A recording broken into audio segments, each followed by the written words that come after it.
Hey, so if you're having trouble saving your work in Photopea, like the file won't download or it gets stuck, yeah, don't worry, this is a common issue. In this quick guide, I'll show you how to fix Photopea saving problems step by step.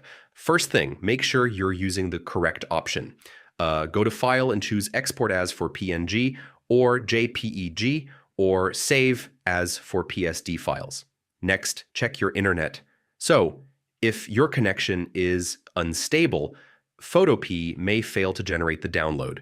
All right, make sure pop-ups are allowed. I mean, Photopea uses browser downloads and blocked pop-ups can stop saving. Now try switching formats. If PNG isn't working, try JPEG or PSD instead. Next, check your file size. So, large images or heavy layers can sometimes fail to export properly.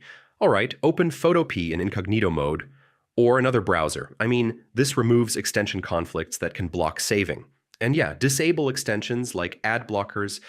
They can interfere with download scripts and break the saving process. So that's how you fix Photopea saving issues. One of these steps should get your file downloading properly again.